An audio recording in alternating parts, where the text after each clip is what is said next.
estamos no ar com o nosso 8º episódio da segunda temporada do Pode Falar Mais. Hoje eu estou muito feliz porque estou recebendo aqui comigo um empreendedor que eu já tinha muita vontade de trazer pela história que ele tem, pela bagagem que ele tem. E hoje nós vamos conversar sobre empreendedorismo, sobre marketing, porque hoje ele é diretor de marketing da Goomer. Ele está à frente da empresa também, mas atua diretamente nesta área. Então nós vamos conversar muito sobre toda a trajetória de sucesso que ele tem e nós vamos conversar então com Isaac Paes. Seja bem-vindo, Isaac. Obrigado, Mai. Satisfação estar aqui. Então, Isaac, tua história de trabalho começou aos 14 anos na Couro e Pele junto com os teus pais. Sim, correto. Trabalhei a vida toda quase com os meus pais, né? Trabalhar com família é bom e é ruim, né? Desafiador. É desafiador, claro, você tem muitas vantagens de trabalhar com a família. Ao mesmo tempo, tem que saber separar os conflitos de família, porque você leva trabalho para dentro de casa, né? Mas, claro, eu comecei como estagiário dentro de uma empresa, na época, Couro Pele, lá no auge, em 2002, 2003. Era uma empresa grande aqui na cidade, tinham 600 funcionários, tinham 42 lojas, e eu me criei lá dentro, né? Eu adorava me criar no meio dos funcionários, do escritório, da produção.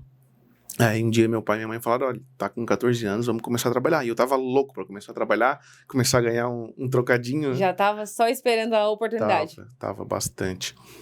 E eu achei que ia começar lá no escritório. E o pai falou, não. Tu vai começar lá na produção. Lá atrás, tu vai cortar couro, separar couro, classificar, separar retalho, aviamentos. Tu vai fazer pequenos concertos. Tu vai trabalhar lá atrás. E como é que tu foi com essa missão que ele te deu? Tu encarou assim, legal que eu vou começar na produção, ou não acredito? Qual foi o teu sentimento? Eu fiquei um pouco desapontado no começo, mas rapidamente eu entendi que, de fato, eu deveria ter começado lá atrás, no chão de fábrica, e hoje sou muito grato por isso. Fez toda a diferença. É uma coisa que hoje a gente escuta muito, né, dos especialistas em negócios. O empreendedor e o empresário, ele precisa conhecer todos os processos da sua empresa. Então, o seu pai, né, visionário que é, e eu tenho certeza que nós vamos falar nele muitas vezes aqui nesse episódio, ele já pensou nisso. Vou colocar o Isaac lá no início, na ponta, para ele já ir crescendo na empresa, tendo noção de tudo isso, de tudo como funciona. É isso mesmo. Tão simples quanto isso. Para a gente ter visão holística da empresa, a visão completa, né, 360, como se fala hoje em dia, você tem que passar por todas as áreas. Tem que conhecer tudo. E meu pai dizia, olha, eu sei costurar, eu sei cortar, eu sei pintar, eu sei montar, eu sei fazer tudo nessa empresa. E tu vai ter que aprender também. Até porque quando o empreendedor tem noção disso, ele pode até cobrar melhor o funcionário, né? Se ele não sabe como é feito, qualquer desculpa ou argumento que o funcionário der, isso não dá para fazer. E como é que vai saber se dá para fazer ou não, né? Se você já passou por isso, já vai ter essa noção, vai saber orientar, vai saber dar uma dica para poder ter uma solução para aquilo que você precisa. E eu acho que era muito mais sobre passar uma mensagem. Acho que meu pai e minha mãe juntos sempre estavam querendo me passar algumas lições, alguns ensinamentos sobre isso. De humildade, de começar de baixo, de entender que tem que ter paciência para conquistar as coisas na vida. É claro que tem que entender todos os processos, mas como a empresa era muito grande, meu pai ou a mãe, até alguns diretores não iam lá no micro para gerenciar. Então eu acho que era muito mais sobre a mensagem, né? E aí aos 16 anos, então, já foi trabalhar no escritório, 2 anos depois. Recebi uma promoção, fui para o escritório e aí fui auxiliar de compras. De novo, começando das funções mais básicas dentro do administrativo, para entendendo também como funciona toda a cadeia de pessoas ali, né? Então, auxiliar, aí depois vira comprador, e começa a interagir com contas maiores, aí depois vai para vendas, contabilidade, financeiro, passei por tudo. E aí tem uma visão bem abrangente realmente do negócio em si. Sim, aprendi bastante mesmo. Até que chegou então uma crise no setor, né, no mercado mesmo do couro, e aí o seu pai quase fechou a Couro Pele. Foi muito triste, na verdade, porque a empresa estava crescendo, já era uma empresa de 15 a 20 anos, crescendo bastante no Brasil, e aí foi muito abrupto, de um ano para o outro, teve um fenômeno climático que se chama El Niño, que não fez inverno naquele ano, acho que foi 2002 ou 2003, assim, não recordo o ano exato. E aí no outro ano também, em 2004, não fez inverno de novo. E aí teve outros fatores, e como era uma empresa sazonal, né, dependia do inverno, e aí outros fatores econômicos entraram. Teve problema de economia, teve problema de dólar, entrou muito produto chinês, muito produto de nylon, combatendo que não tinha. O couro caiu da moda também naquele ano. Foi assim um desastre para a empresa. E de um ano para o outro a venda caiu 80%. Nossa. Rapidamente a gente começou também entramos na onda do tecido, não deu certo, tentamos sarja, algodão. E aí, em 2006, aproximadamente, meu pai e minha mãe tomaram a decisão de encerrar a fábrica. E foi bem difícil, porque era uma fábrica grande. Muita gente, foi bem doloroso. Dependia, né? Era, assim, centenas de funcionários, muitas lojas em todos os estados. Foi um passo bem dolorido, mas foi necessário, né? E ali eu aprendi muito também, nesse processo que durou mais de um ano, né?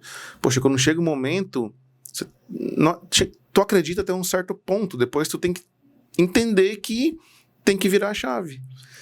E aí meu pai entendeu isso, junto com a minha mãe, e fecharam a fábrica, pagaram todos os funcionários, todos os fornecedores, ainda saíram com bom dinheiro para investir numa nova empresa. Ou seja, souberam o momento certo de parar. Souberam. Que é muito importante também. Extremamente importante para tu não quebrar e ficar com dívidas, né? E ali mas foram a muitas Corupelli lições. não fechou completamente, né? Não, aí tu deu hoje. um novo olhar para ela, uma repaginada. Ela virou, então, uma importadora, né? Exato. Aí eu estava cursando comércio exterior nessa época. E quando meus pais decidiram fechar a empresa, eu falei, olha, eu vou me formar agora em comércio exterior. Aprendi muito sobre China, que era só o que se falava na época, né? Era novidade lá em 2006. E eu falei, deixei para a China, trazer jaqueta de lá por metade do preço, 1/3 do custo. Aí desliga a produção e a gente basicamente mantém a equipe de vendas. E me deram carta verde, né, para fazer isso. O pai falou, olha, eu vou montar um outro negócio, tu e tua mãe continuam aqui. Tua mãe faz a parte administrativa, tu faz comercial e importação. Eu falei, fechou, vamos tocar essa empresa.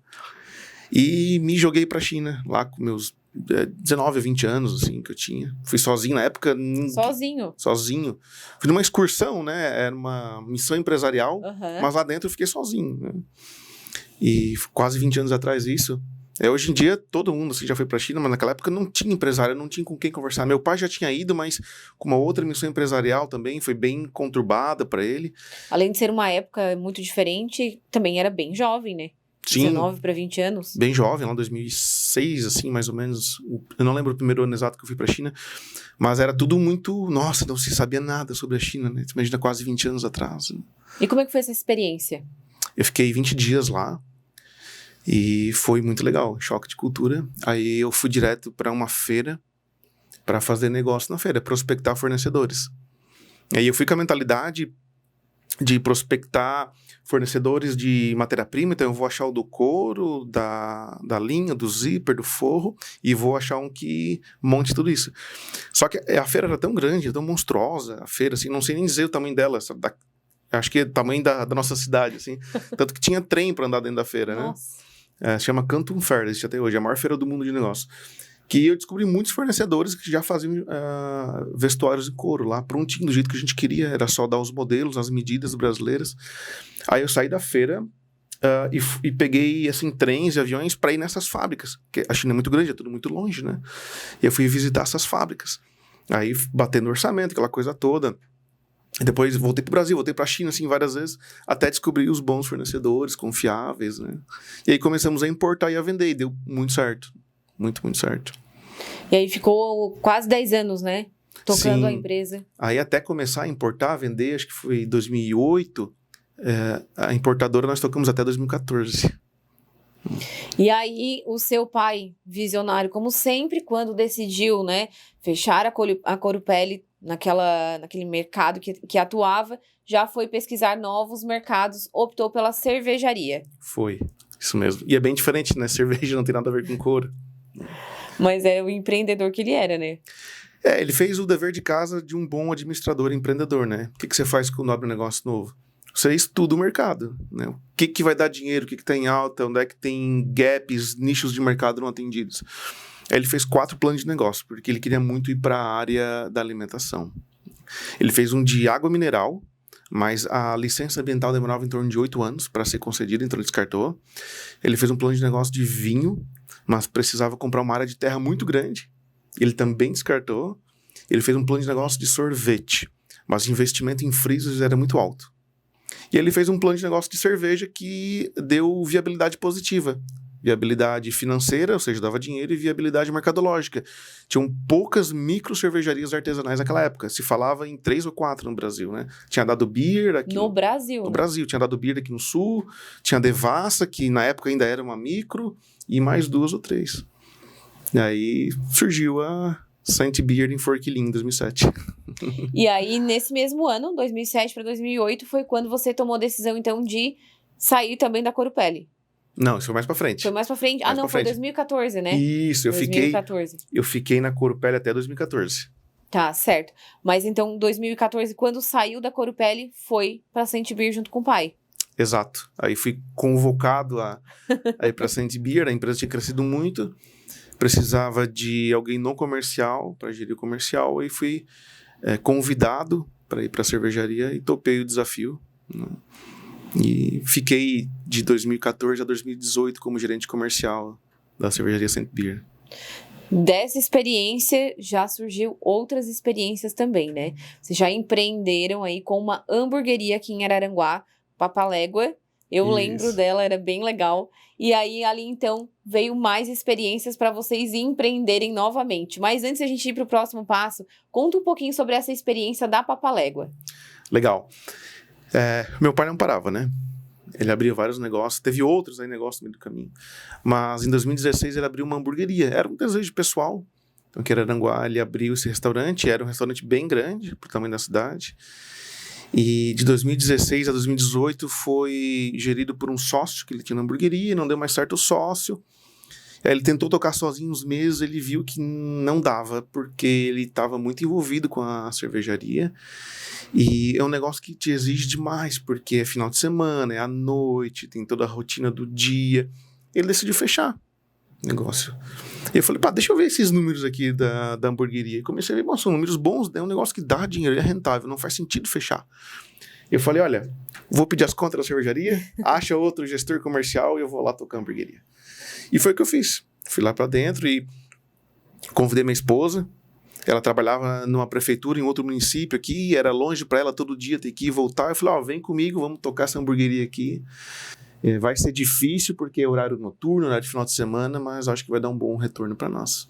Inclusive, já que ele falou na esposa, né? A esposa do Isaac é a Grace Abel, que já esteve no nosso podcast. Ela foi a nossa segunda convidada já da primeira temporada e ela comentou, né, a visão dela, contou a visão dela sobre a experiência também de trabalhar no Papalégua, né? Então ela disse que ali foi um grande aprendizado para vocês e tu também comentou isso comigo, que vocês chegaram a colocar a mão na massa mesmo. Muito. Botaram, né, foram lá nos processos também, como o seu pai te ensinou, então passaram por vários deles. Passaram muitos perrengues também, foi uma época desafiadora, Sim. Mas foi importante para vocês. Demais, a gente aprendeu muito. De alguma maneira, assim, eu saí, né, de um cargo de gerente para virar chapeiro e garçom. Foi isso que eu fiz durante, acho que os 2 ou 3 primeiros meses quando eu assumi o negócio. Não tinha outra maneira de aprender, era muito diferente. Na cervejaria, eu visitava muito bar e restaurante. Como eu era gerente comercial externo, então meu trabalho basicamente era visitar clientes de bar em bar, né? E fazer negócio com eles. E aí eu entendi um pouco da rotina, da logística, das dores. E eu acreditei que poderia tocar o Papalégua. Mas quando eu botei o pé lá dentro, eu vi que buraco é mais embaixo. Por conta de horário, gestão de pessoas, principalmente, é muito difícil no restaurante. E para este mercado, deve ser ainda mais desafiador. Porque trabalhar final de semana, à noite, por mais que a pessoa se comprometa, mas chega ali, às vezes, um dia, vai emendar um carnaval, um feriado, falta, e aí vocês ficam na mão, né? E acontecia muito, muito, muito. E é meio que padrão dos restaurantes isso. Porque você tem muito volume na sexta e no sábado e baixíssimo volume nos outros dias. E nesses dias de pico você contrata os freelancers, né? E você depende muito deles. Só que como eles não têm compromisso contigo, é comum eles faltarem. E aí começam os estresses, né? E aí gera mau atendimento na casa, gera insatisfação. Então foi muito difícil no começo a gente gerenciar isso. Por isso que eu fui atrás de solução de cardápio digital para me ajudar a vencer esse problema. Então, Isaac, de uma demanda e uma necessidade, né? Vendo pela ótica do restaurante, você viu, pela mão de obra era difícil, era complicado. Vendo pela ótica ali do consumidor, também teria uma ferramenta que poderia agregar venda, né? Agregar mais valor à venda e facilitar o atendimento também. Então, nisso surgiu a ideia de criar um cardápio digital. Vocês conheciam um modelo e foram viabilizar um de vocês também. Conta como foi tudo isso. Correto. Bom, a gente discutia muito entre família a dificuldade que era fazer gestão, né, de uma casa, uma hamburgueria grande. Por conta das pessoas, não só pessoas, mas também gestão de cardápio, de preço. Era bem complexo, exigia muito da gente operacionalmente falando. E numa viagem, o meu pai estava em São Paulo, numa reunião, e conheceu o cardápio digital em um restaurante e se apaixonou. E aí ele viu como aquilo poderia rapidamente resolver muitas dores que a gente tinha.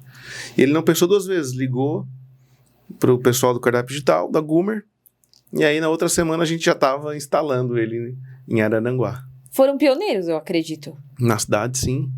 Eu acho que tinha em Florianópolis e depois só em Porto Alegre. Assim, entre as duas capitais não tinha cardápio digital ainda. Isso é muito legal, né? Realmente de pessoas visionárias, né? Tá lá num restaurante, sendo consumidor, muitas vezes a maioria das pessoas nem presta atenção em nada, quer aproveitar, curtir, e o seu pai já, olha só, ideia de negócio, vai suprir a nossa necessidade, sim, vamos levar isso para o nosso restaurante. Então, mais uma vez, aí a ideia, né, a iniciativa empreendedora dele fez a diferença. E aí vocês colocaram, né, o cardápio digital na empresa de vocês, mas depois vocês também criaram o de vocês. Nasceu a Oi Menu. Sim, correto. A gente gostou tanto do cardápio digital, o que aconteceu? A dor principal eram pessoas. Então, tu poder chamar menos freelancers com falta de comprometimento, aos finais de semana a gente poderia contar com o cardápio digital, ele dava conta disso. Só que outros benefícios foram surgindo. O ticket médio por pessoa aumentou, porque o cardápio digital ele te oferece ali um adicional de queijo, de bacon, a batata maior por R$1. Começou a vender muita sobremesa. A gente quase... E fica passando ali também, vai atiçando, né? Ele fica ali na tua cara, né? Quer uma sobremesa, quer um milkshake, vai um cafezinho. Então ele fica te mandando mensagem. E a gente notou isso muito rápido. Em uma semana a venda aumentou, começou a vender muita sobremesa, adicional de bacon nos hambúrgueres. A gente, peraí, isso é melhor do que a gente pensava. E com o passar do tempo, a gente foi vendo os benefícios, né? E aí, nós começamos a pesquisar outras ferramentas de cardápio digital. A gente pensou, peraí, existe essa Gumer? Vamos ver se tem alguma outra, ver o que eles oferecem. A gente caiu direto na primeira, né? E pesquisando, a gente não achou. E descobrimos, após muita pesquisa, que só existia a Gumer no mercado, pioneira no Brasil. Começou em 2014, fez cardápio digital, espalhou pelo Brasil e não tinha concorrente. Aí acendeu aquela luzinha, né? Pim! Olha a demanda aí. Mais um negócio. E meu pai me cutucava muito. Isaac, vai para esse ramo de tecnologia, que é um ramo muito bom. E eu muito acostumado, né, com a parte industrial, assim, um pouco receoso, mas... Até então tu não tinha contato com a parte de tecnologia? Zero. Até hoje eu não tenho, eu sou um burocrata, né? A gente tem os desenvolvedores que fazem a parte de tecnologia, claro, hoje eu entendo bastante, né? Não ponho a mão na massa, mas entendo muito. E aí a gente começou a fazer um plano de negócio. Beleza, vamos fazer. Eu e meu pai fizemos, mais de 40 planos de negócios, né, na vida, então a gente sabia fazer muito bem, muito rápido. A gente começou a fazer mais um. Montamos o esqueleto e começou a fazer muito sentido. Os números começaram a bater, a parte de pesquisa de mercado começou a bater muito, só comprovava a tese de que realmente a gente poderia entrar nesse mercado. Só que a gente esbarrou na parte de tecnologia, a gente não conhecia ninguém que pudesse fazer isso para nós. E botamos em banho-maria, mas estava lá. Prontinho. E eu sou um cara que aprendi muito sobre espiritualidade e universo com a minha esposa, a Grace. Né? Um beijo pra ela. E aí, essas coisas que é de Deus, né? Conecta, né? Um belo dia aparece para jantar na minha hamburgueria alguns investidores. O pessoal da FEBA Capital, o Fábio, um abraço pro Fábio. Quem levou o Fábio lá na minha hamburgueria foi o Alan, da Consolite, para mostrar justamente o cardápio digital. Ele falou, olha isso aqui, cara, isso aqui é novidade, não existe, acho que vocês têm que investir. E aí no outro dia, o pessoal da FEBA Capital me chamou para conversar sobre o desejo deles de investir numa empresa de cardápio digital. E eu falei, olha que coincidência, olha aqui, eu tenho um plano de negócio sobre isso. Já tá pronto. Eu lembro até hoje, eu convidei o Fábio para ir na nossa casa lá na praia, acho que uma semana depois, para mostrar o plano de negócio. E de lá a gente começou a fazer a empresa e nasceu o Oi Menu, em início de 2018. E 2018 foi basicamente um ano de prototipia, fazer marca, conceito, brand, estratégia, criar produto, e o Papalego serviu de cobaia para isso. A gente testava lá dentro, assim, os tablets. Que legal, uma coisa realmente levou a outra, né? E hoje, com a tua maturidade, com todo o aprendizado que tu já teve com a Grace também, tu vê que realmente tudo fez sentido, tudo aconteceu no tempo certo, né? Para dar certo. Tudo se encaixou. E aí a Oi Menu ficou aí alguns anos no mercado com este nome, e depois vocês fizeram o rebranding da marca. Sim. A gente ficou com o Oi Menu de 2018 a 2022. E o que acontecia? Nesse meio tempo começou a ter muito concorrente com a palavra menu. Porque a gente, em termos assim de marketing e força no Google, né, o famoso SEO, a gente acabou passando a própria Goomer. Então a marca ficou muito forte, ficou muito relevante. Os restaurantes procuravam em primeiro lugar sempre o menu. E aí explodiu um monte de concorrente com a palavra menu. Olá menu, hi menu, one menu, oi não sei o que menu, muito. Apesar de ter uma marca registrada, a concorrência ainda estava lá. Né? E atrapalhava, né? Vocês. Muito, atrapalhava. Tinha impostores que se passavam pela gente, né? A própria... confundia um pouco até com a própria Oi Telefonia, né? Não é que confundia, mas a própria Oi Telefonia um dia falou pra gente, olha, não sei se essa marca de vocês está legal, né? A gente nunca recebeu nenhum processo da Oi, mas a gente falou, olha, diante de tantos fatores, a gente cresceu tanto, eu acho que a gente merece um novo posicionamento, até porque o nosso produto é muito mais avançado do que esses novos entrantes. Então vamos se destacar deles, fazendo o quê? Um rebranding, né? Uma nova marca. E aí surgiu a Abraão. Surgiu a Abraão. Surgiu a ideia primeiro do rebranding e a gente não conseguia achar uma marca. A gente ficou assim mais de 6 meses trabalhando em cima de marcas novas. E é muito difícil achar uma marca nova, né? Ainda mais tendo uma consolidada já, né? Exato. Foi um trabalho muito difícil, a gente chamou a assessoria de fora, assim, mas não agradava, não batia, sabe? Não tocava o coração. Aí, nesse meio tempo, o meu pai faleceu, né? Infelizmente, num acidente de moto. Aí um dos meus sócios falou, cara, não foi o teu pai que incentivou a empresa? Eu falei, foi. A gente não está tentando criar aqui um assistente virtual, uma espécie de inteligência artificial que fale com os restaurantes? Eu falei, estamos. E essa inteligência artificial não vai ter uma persona de um dono de bar mais sênior que converse? Não parece teu pai? Parece. Então fechou, então vamos botar a nova marca de Abraão. Eu falei, caraca, isso não estava no meu campo, né? Aí levou para outros sócios, os investidores gostaram, fez sentido, a agência de marketing falou que a ideia era excelente, casava com o que a gente queria, e aí... Abraão acabou, né, personificando a nova marca, né? Foi uma homenagem também, né, mas também personificou, né? Então eternizou o nome do meu pai na marca. Acho que fez todo sentido, assim. O mercado gostou também da ideia e ficou Abraão. E aí agora, então, faz pouco tempo, poucos meses que vocês tiveram uma fusão com a Goomer, que foi lá a pioneira no Brasil, que vocês foram clientes aqui também. Como que surgiu essa oportunidade de negócio? É uma loucura, né? Olha como o mundo dá voltas. Há 5 anos atrás, a gente começou em menu baseada na Goomer, que era, nossa, vamos se basear na principal empresa do mercado, na pioneira. E 5 anos depois, essa empresa te absorve, te incorpora. Né? Então é muito louco como o mundo dá voltas, né? Como a gente tem que acreditar nas coisas.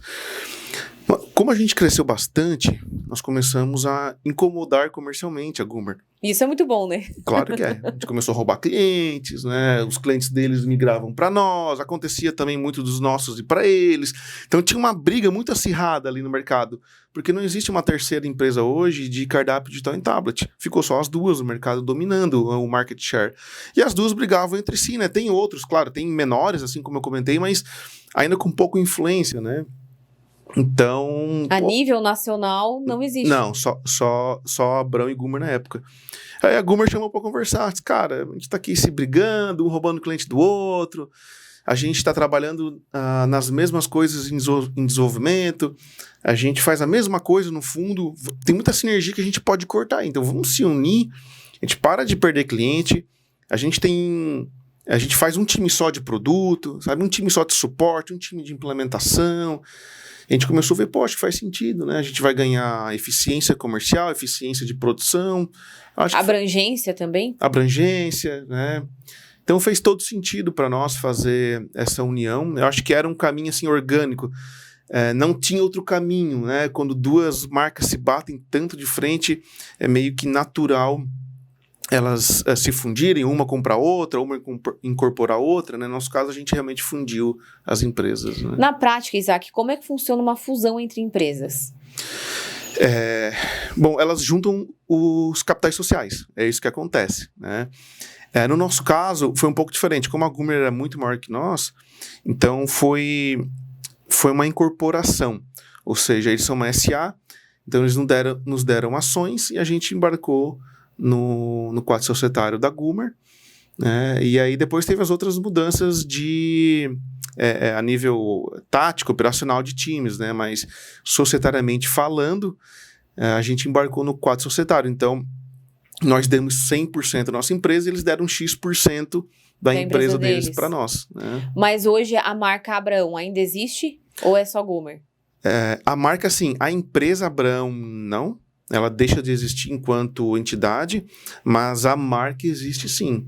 Então, a Gumer hoje detém a marca Gumer e a marca Abrão, porque a marca Abrão ela ficou muito relevante no nosso mercado de alimentação.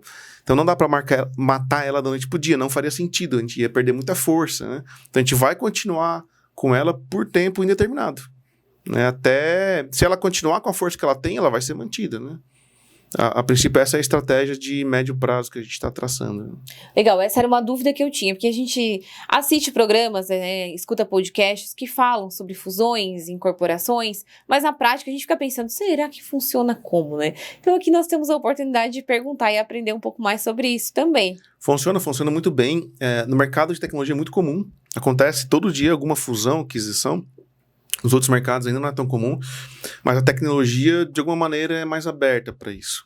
Quando a gente olha o mercado americano, você vê que eles fazem fusão e aquisição o tempo todo, eles são loucos por isso. E aí o mercado de tecnologia se espelha muito no mercado americano e, por consequência, trouxe um pouco dessa cultura de se unir. E acho que funciona muito bem. Claro, a gente ficou um ano no pré-fusão, que seria a parte jurídica, contábil, a parte de cultura, ver se vai dar fit, se os times vão conseguir se entrosar, se não vão. Então foi um ano de estudo intenso de todas as áreas para ver se todas iriam se encaixar. A gente entendeu que sim, né, com algum ajuste aqui e ali, mas acho que vai dar certo. Que o grande medo da fusão é não dar certo. E tem muitos casos por aí de empresas que se fundem e as pessoas começam a levantar a mão para sair, porque não gostaram da cultura da outra empresa, do outro time. Porque, assim, uma das empresas vai ter que dominar a outra. Não adianta. Não existe duas culturas. Existe uma cultura só numa empresa. Né? Geralmente é da maior. E aí é muito comum dar muito choque de cultura. E a gente tomou muito cuidado. A gente teve muita assessoria para garantir que houvesse viabilidade da fusão. E houve, e aí a gente meteu o pé no acelerador. Né? E hoje aqui em Araranguá, vocês têm um time trabalhando na Gumer ou a maioria Sim. ficou em outros lugares, outros estados? A Abrão, quando a gente fez a fusão, ela tinha em torno de 45 colaboradores, mais ou menos. Sendo que 30 ficam no escritório aqui em Araranguá e 15 eram home office em outros estados. E o escritório em Araranguá vai continuar, mas virou um escritório da matriz que fica em Sorocaba, São Paulo. A empresa toda hoje passou de 100 funcionários, está com 110, se não me engano. Então, Isaac, uma dúvida que eu tenho é com relação à pandemia. Como foi esse momento para vocês, já que este mercado foi bem afetado? Maiara, foi bem difícil para nós, porque a gente trabalha com restaurantes que servem em mesas. E todos esses restaurantes fecharam. Os salões dos restaurantes fecharam. Então, o nosso faturamento ele foi a zero, literalmente a zero em uma semana, menos de uma semana. E bateu aquele desespero, a gente não sabia o que ia acontecer ali. Bom, primeiro passo, né? Todas as empresas de soluções tecnológicas para restaurante foram para o delivery. E a gente começou a fazer isso também, a gente começou a projetar algo para o delivery. Só que já tinha muita solução de delivery, os restaurantes foram nessas soluções. E esse povo do delivery, essas empresas do delivery começaram a faturar bastante. Mas, primeiro de tudo, a gente queria ajudar os nossos clientes, porque eles também estavam na mesma situação que nós, sem faturamento. Primeira coisa que a gente fez, vamos lançar uma solução de voucher. Como é que funciona? A gente cria um site onde os consumidores podem comprar vouchers para usar no futuro nesses restaurantes quando eles voltarem a reabrir as portas. Foi isso que a gente fez. E deu muito certo. Muitos clientes nossos captaram um bom dinheiro com esses consumidores que usaram no futuro. E o restaurante fez fluxo de caixa para não demitir, não atrasar as contas. Fez bastante sentido. A gente cumpriu com a nossa missão primária de ajudar os nossos clientes. Mas a gente também queria entrar no delivery, porque era só o que os restaurantes podiam fazer. E a gente começou a construir plataforma de delivery, mas levou muito tempo, a gente não conseguiu escalar da maneira que gostaria. E por fim, a pandemia, a gente ficou meio que em banho-maria, né? Teve demissões, a gente teve que sair do nosso escritório, que era super bonito, tive que pegar um pavilhão da família, velho, caindo aos pedaços, para guardar as mesas, computadores, móveis, etc. E a gente foi para o regime de home office. Tiveram as demissões, a gente tinha um time pequeno na época, que ficou menor ainda. Não me recordo exatamente, mas eu acho que era assim umas 15 pessoas, a gente demitiu lá 5, 6 pessoas na época. E claro, a gente pensou em desistir porque bate o desespero, cada dia era vivido intensamente, porque não se sabia o que ia acontecer, aí começaram as mortes e morria cada vez mais gente, foi muito, muito trágico. E os restaurantes começaram a falir. No Brasil, 25% dos restaurantes faliram. E aí veio 2021. E claro, nessa época a gente pegou um monte de empréstimo e tal. Aí veio 2021 e aí começou a reabrir o mercado, os lockdowns se encerrando e voltando o movimento em alguns restaurantes, algumas cidades, ainda com uma série de restrições dentro dos salões dos restaurantes. Mas a gente viu que, opa, tá voltando, vamos continuar. E 2022 foi um ano que tudo voltou ao normal. E a gente voltou a recontratar com força, crescemos bem em 2022 e 2023 foi melhor ainda. Em 2023 a gente cresceu bastante, chegamos com um time de quase 50 pessoas, 45 colaboradores, se eu não me engano, e despertou a atenção da própria Goomer, né? E a Goomer, na pandemia, foi muito competente. É uma empresa maior, com mais desenvolvedores, com mais experiência. O que eles fizeram? Da noite para o dia, eles criaram uma solução de delivery que era inovadora porque ela mandava o pedido para o WhatsApp do restaurante. E o restaurante não precisava ter impressora ou uma tela de computador. Nem se falava lá em 2020 integração com o WhatsApp. E eles foram pioneiros no Brasil, novamente. A Goomer foi pioneira em todas as soluções tecnológicas para bar e restaurante no Brasil e foi pioneiro também no delivery para o WhatsApp. E eles cresceram demais na pandemia com isso. E era grátis. Então, em poucos meses, atingiram a marca de 400 mil restaurantes cadastrados. Isso era muita coisa na pandemia.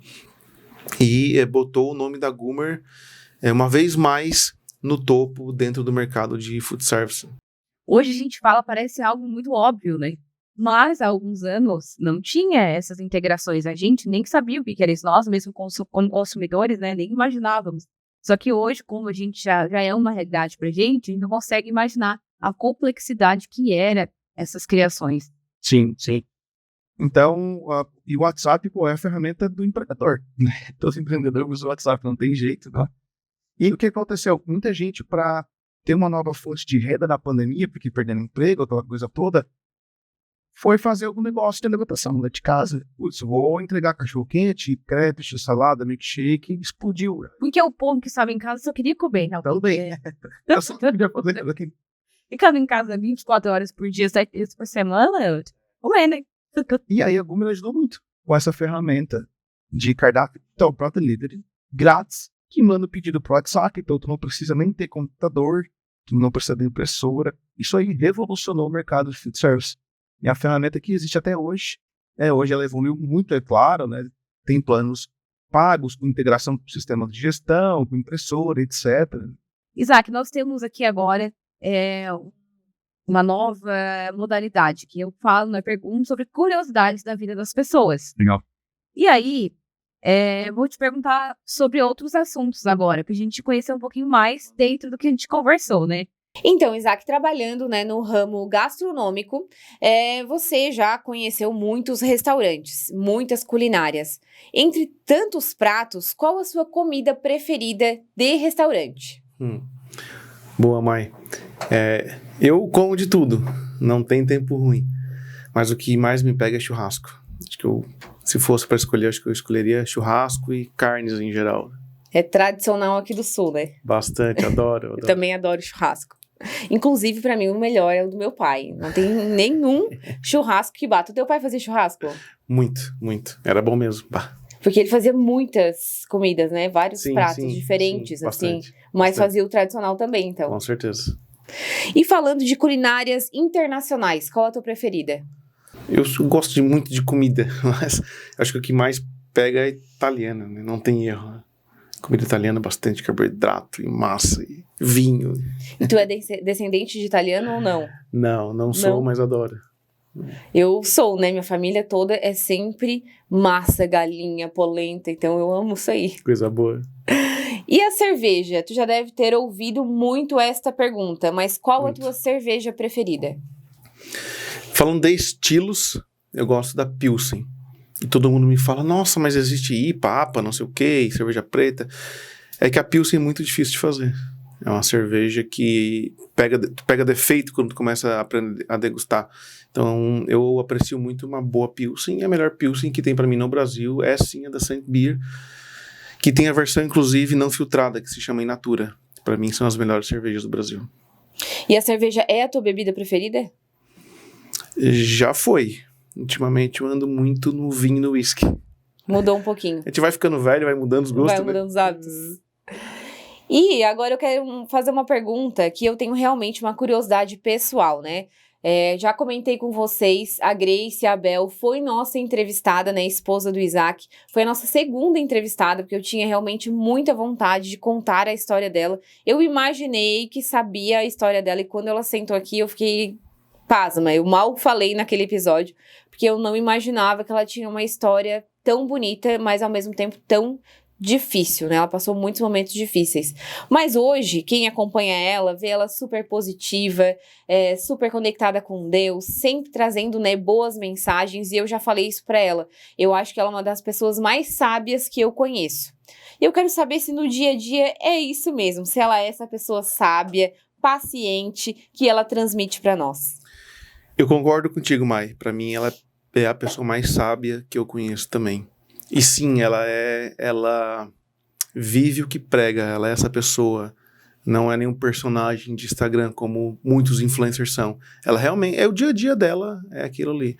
E ela sempre tenta tirar o melhor de tudo. Como ela teve uma vida muito sofrida, com muitas dificuldades, ela superou todas elas. E ela aprendeu muito com isso. Então ela é uma pessoa muito grata, muito positiva, muito iluminada. Pra mim ela tem que ser canonizada, porque ela é demais. Então pra mim, assim, eu agradeço a Deus todos os dias, muitas vezes por dia, por poder viver ao lado dela. Realmente, pra mim, o melhor da minha vida é ter conhecido a Grace. Aprendo muito com ela, muito. Inclusive, eu tava lembrando aqui, eu acredito que foi uma postagem do Instagram, que tu comentou que no momento da pandemia, ela foi fundamental pra ti. Sim, muito. Eu sou muito racional, muito cartesiano. E ela me ensinou a ter o lado mais humano, o lado mais espiritual, a enxergar tudo com outra ótica, né? Aprender a ter paciência. Nossa, ela me ensinou demais, assim, eu acho que eu era muito ogro, sabe? Assim, muito cabeça prático. Mas demais. E ela me ensinou o outro lado, que é muito mais importante, né? Ter as famosas soft skills, né? Então, aprender a ter resiliência, paciência, calma, compreensão, espiritualidade. Ela me ensina a ser um bom pai, um bom marido, um bom empreendedor. Realmente ela me completa, me torna, assim, algo maior do que eu sou. Então, nossa, eu amo demais ela. E é merecedora dessa declaração. Ela é maravilhosa. Um beijo, Grace. Sigo sendo sua fã. E agora, quero saber, né, para este ano, qual o maior sonho? Deve ter alguns aí dentro dessa mente. Eu não sei se eu sonho por anos, mas Eu tento tangibilizar um pouco os sonhos em objetivos, para não ficar sempre sonhando, né? Então, essa é a minha parte um pouco mais prática, né? Já vou transformando tudo em metas mais pra perto. Quebrando por trimestre as metas. Mas eu estou assumindo um desafio profissional de marketing na Goomer, em um marketing bem estratégico, assim, bem técnico também, então para mim é bem desafiador. Aprendi muito sobre marketing nesses 5 anos de Abraão, mas para mim está sendo bem desafiador, né? Então eu tenho esse objetivo de liderar a área de marketing para mim. Estou gostando muito, mas está sendo super desafiador, me tirou da zona de conforto, né? Não que eu estivesse na zona de conforto, mas enfim, acho que é importante a gente se desafiar, né? E eu acho que assim, os meus grandes sonhos educar os meus filhos, né? Nesse mundo louco, caótico que tem, me preocupo muito com a segurança e com a educação deles.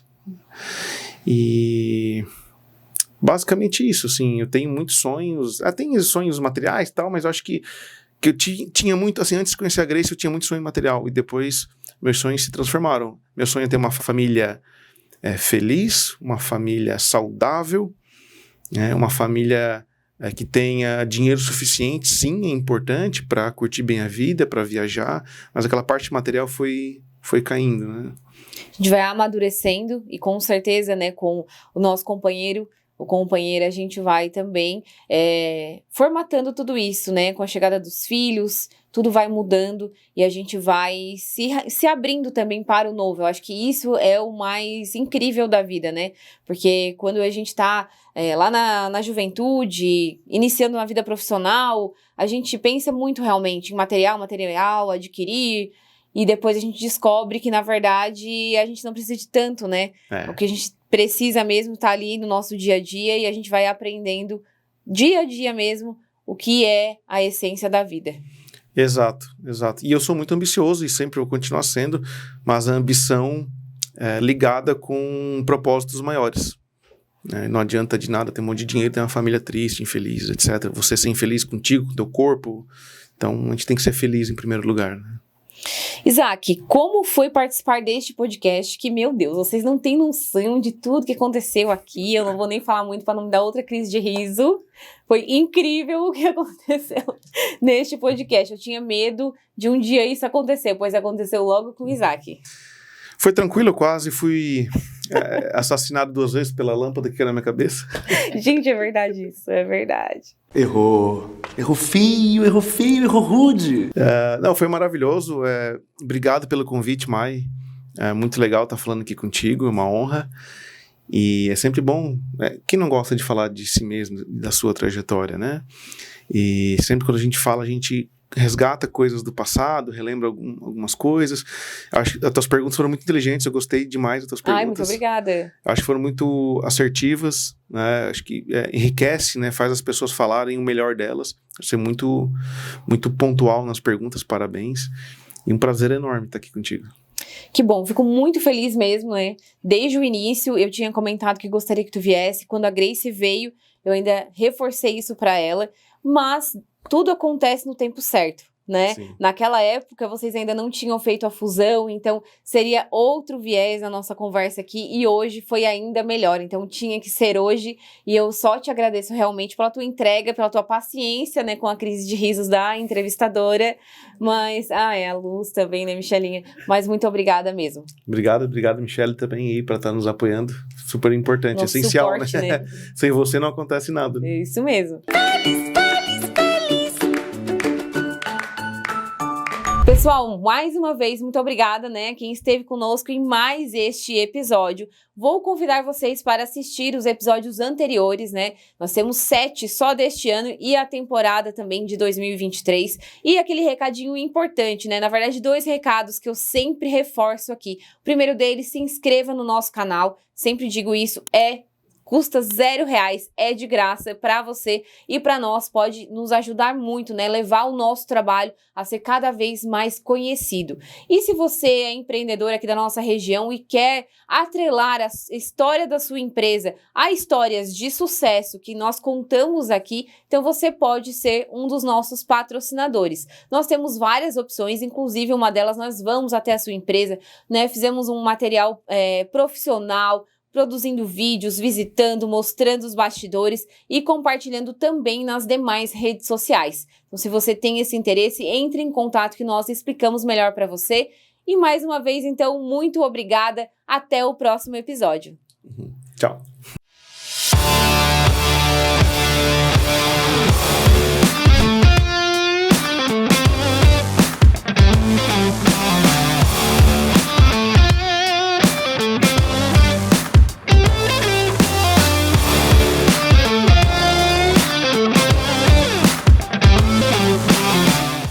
Trocar de carro é uma decisão muito importante, que envolve muitas emoções e dúvidas.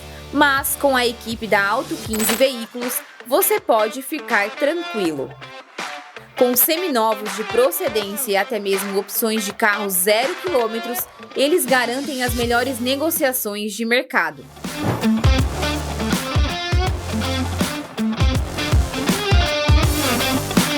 Não espere mais. Vem para Auto 15.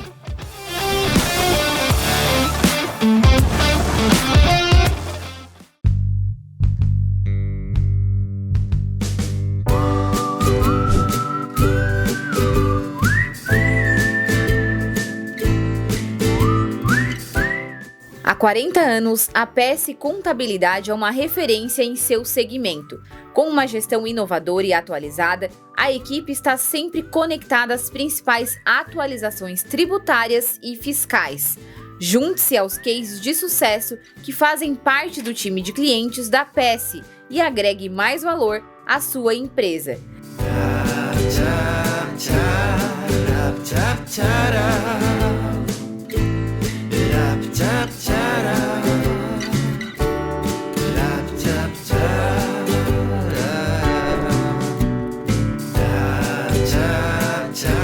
Entre em contato e agende uma consulta personalizada para o seu negócio.